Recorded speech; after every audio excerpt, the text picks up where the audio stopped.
We are back with part 3 of this week's reading of the Messianic Jewish Family Bible, Tree of Life version, TLV, and we are doing the introduction to Deuteronomy and chapters 1 through 12.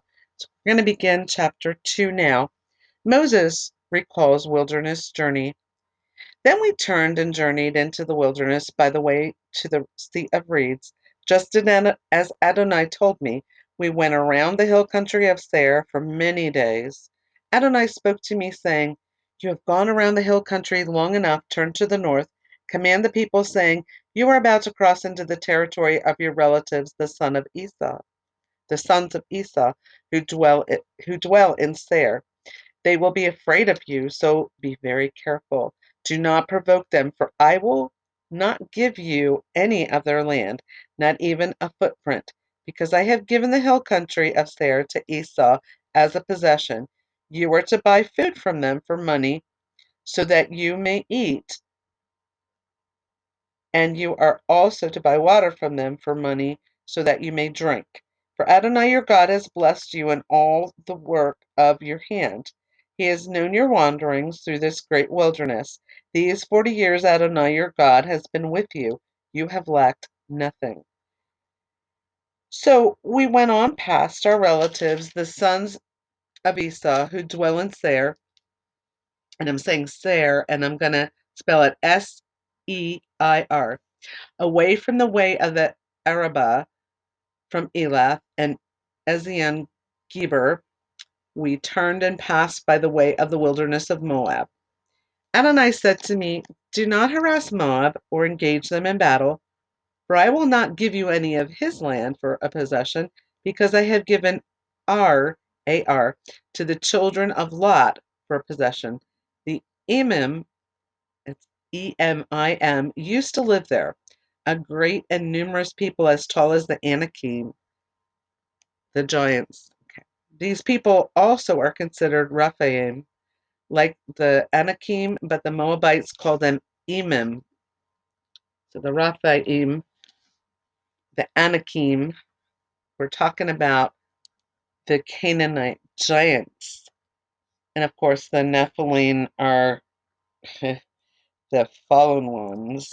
So actually, and the fallen ones are the actual fallen angels that actually took human wives and created this race of giants.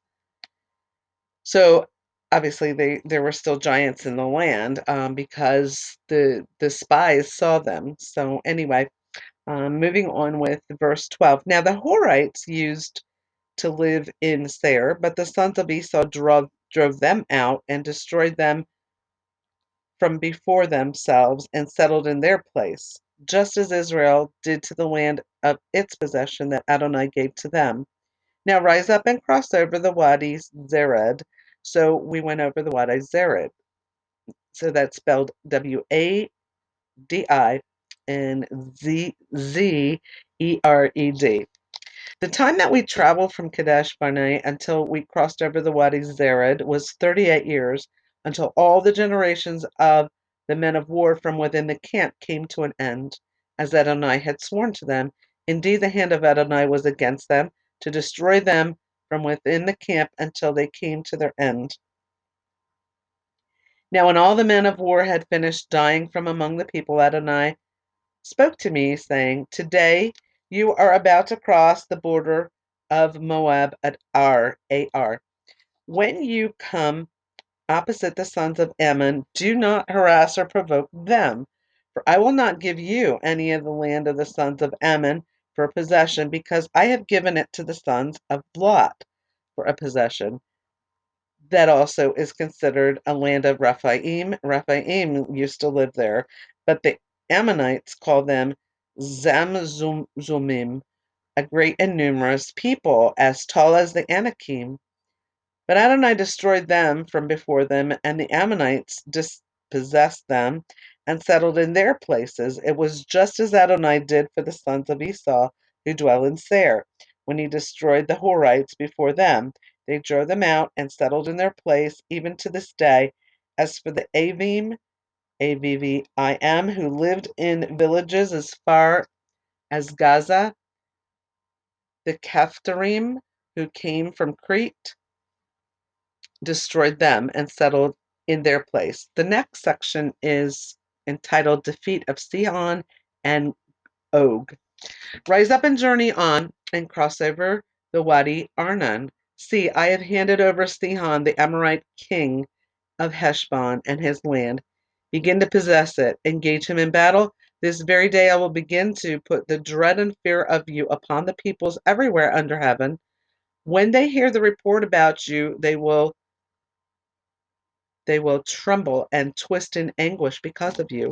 So I sent messengers from the wilderness of Kedemoth to Sihon, king of Heshbon, with words of shalom, saying, Let me pass through your land. I will go only by way of the road. I will not turn to the right or to the left. You will sell me food for money, so that I may eat, and give me water for money, so that I may drink. Blech. Getting tongue tied here. Just let me pass through on foot, as the sons of Esau dwelling in Seir and the Moabites in Ar did for me, until I cross over the Jordan into the land that Adonai our God is giving to us. But Sihon, king of Heshbon, would not let us pass by him, because Adonai your God stiffened his spirit and hardened his heart, in order to hand him over to you this very day. Adonai said to me, See, I have begun to give Sihon and his land over to you. Begin to take possession in order to take hold of his land. Then Sihon came out against us, he and all his people, to battle at Jahaz. Adonai, our God, gave him over to us, and we struck him down along with his sons and all his people. We captured all his cities and at that time, and utterly put under a ban of judgment every city, men, women, and children. We left no survivor. We took only the livestock as plunder for ourselves, as the spoils of the city we captured, from Aroer, Aroer, which is on the edge of the Wadi Arnon, and the city by the Wadi, all the way up to the Gilead. There was not a town too high for us. Adonai our God gave everything over to us. Only you did not come near the land of the sons of Ammon, all along the Wadi Jabbok and the cities of the hill country, and wherever Adonai our God had commanded. So there's a little footnote here of Romans 9:18. So then he has mercy on whom he wills, and he hardens whom he wills. And that is referring to God. And, God will have mercy on whom he will, and he will harden, like he hardened the heart of Pharaoh. Um, he will harden whom he wills. So just to recap chapter 2, there's the discussion, and this thing is really jumping. I don't know what's going on with this counter. Hopefully it's not going to be a lot of interference and feedback, but I'm not sure. It's just, I've never seen it do this, and it might be the instability of my internet tonight. Anyway, chapter 2 is discussing the years in the wilderness, and the Lord gave the command for the people to pass through the coast of the brethren of Esau, which dwells in Seir, and that they would be afraid of them, but not to meddle with them, basically. Adonai also said that he would not give them any of their land because it had been given to Esau. And when they went through the area where the Moabites were, God told them not to distress the Moabites and not to contend with them in battle for the land they are on, so because God gave them as the children of Lot. The Emims dwelt therein in the times past, and they were as great and tall as the Anakim, but the Moabites called them Emims, as we had read. And the Horims, which are Horims, also dwelt in Seir, but the children of Esau had succeeded them when they were destroyed um, before them, and dwelt in their land, as Israel did the same on the land they possessed, and the Lord gave to them. And as they journeyed on, God also told them not to distress the children of Ammon, that the land that they were on was given to them by God. So in chapter 2, we see they're victorious over Sihon. Um, so we're going to move on to chapter 3. Next, we turned and went up the way to Bashan. King Og of the Bashan came out against us, he and all his people, for battle at Edrei. But Adonai said to me, do not fear him, for I have handed him over, and all his people and his land. You will do to him as you did to Sihon, king of the Amorites, who lived in Heshbon.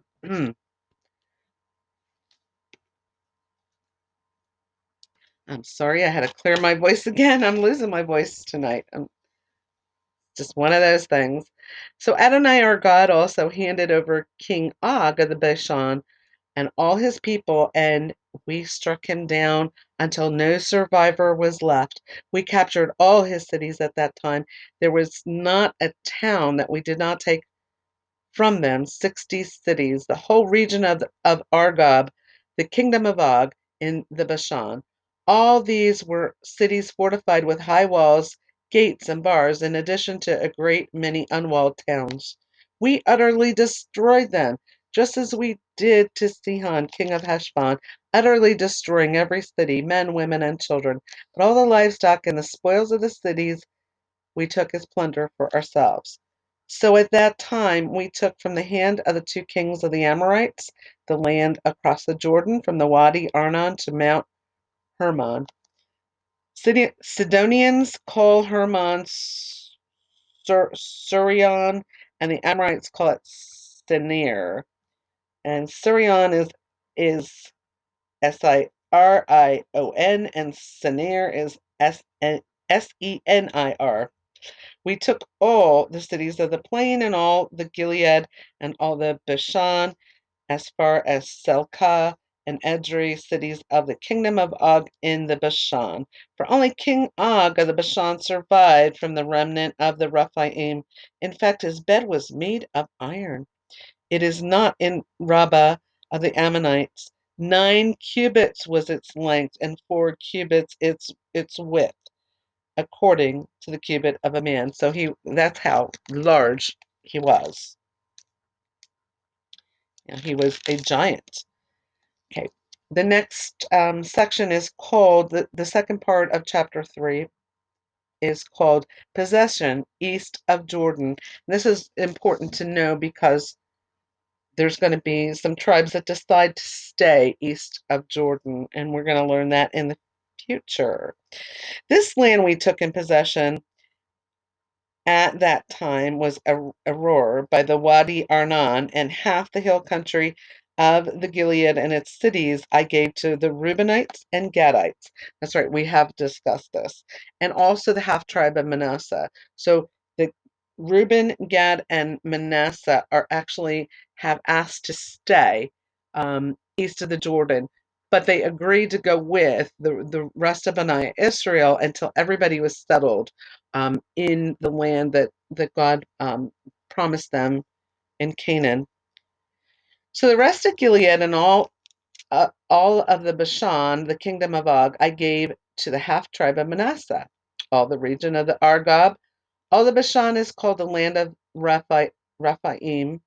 Jair, son of Manasseh, took all the region of Argob as far as the border of the Geshurites and the Maccathites. He called them the Bashan, after his own name, Havoth Jair villages. That's Havvoth hyphen JARIR apostrophe S villages, as it is the case to this day. To Machir I gave the Gilead. To the Reubenite and Gadites I gave from the Gilead as far as the Wadi Arnon, the middle of the wadi as the border, and as far as Jabbok, the wadi that is the border of the sons of Ammon, and the Arba, with the Jordan as the border from Kinneret as far as the Sea of Arabah, and the Salt Sea under the slopes of Pisgah eastward. I commanded you at that time, saying, Adonai your God has given you this land to possess it. Ready for battle, you will cross over ahead of your brothers, Benaiah, Israel, all the men of valor. Only your wives and your little ones and your livestock, I know that you have much livestock, may stay in your cities that I have given you, until Adonai gives rest to your brothers as he has for you, and they also possess the land that Adonai your God is giving them across the Jordan. Then you may return each man to his possession that I have given you. I commanded Joshua at that time, saying, your eyes have seen all that Adonai your God has done to these two kings. Adonai will do the same to all the kingdoms you are about to cross into. You must not fear them, for it is Adonai your God who fights for you. So Moses is actually going over what has happened. Um, Actually, the land that was promised to Gad, Reuben, and the half tribe of Manasseh. Um, so they are going to again be staying east of the Jordan. Now, again, Joshua is going to see this through, as we will see as we read further um, into the Bible. We're going to go into Parashat Vayet Canaan. Moses pleads to enter. I pleaded with Adonai at that time, saying, O Lord, Adonai, you have begun to show your servant your greatness and your strong hand. For what God is there in heaven or on earth who can do deeds and mighty acts like yours? Please let me cross over and see the good land across the Jordan, that good hill country, and the Lebanon. But Adonai was angry with me because of you, so he would not listen to me. Enough, Adonai said to me, do not speak to me any more about this matter. Go up to the top of Pisgah, look around to the west and the north and the south and the east, and see with your eyes, for you will not cross over this Jordan. But commission Joshua and encourage and strengthen him, for he will cross over before this people, and he will enable them to inherit the land that you will see. So we stayed in the valley opposite Beth Peor. So Moses was pleading to be able to go in, but God had already told him he was not going to go set foot into the promised land. But he did allow him to go up to the mount and actually see. He went up to the top of Pisgah, and he was able to see all of the land that Benaiah Israel was about to inherit. So he got to at least see it. So chapter 3 discusses the victory over Og. The second part is the chapter in the distribution of the land from Arori. I keep saying that wrong. Aroer, which is by the river Arnon and half Mount Gilead, and the cities thereof that were given to Reuben and Gad, and the rest of Gilead and all Bashan, which had been the kingdom of Og, was given to the half tribe of Manasseh, and all the region of Argob, and all of Bashan was called the land that had been called the land of the giants. The land was divided up between Reuben, Gad, and Manasseh. And in the third part of the chapter, Moses is forbidden to cross the Jordan. And Adonai told Moses he would show him the land, but he would not cross into it. So he instructed Moses to go on top of Pisgah, Pisgah, and he would show it all to him, and that Joshua was to take over, and Joshua would be leading, the people into the land. So that is chapter 3. And we are going to come back with the next part, chapter 4.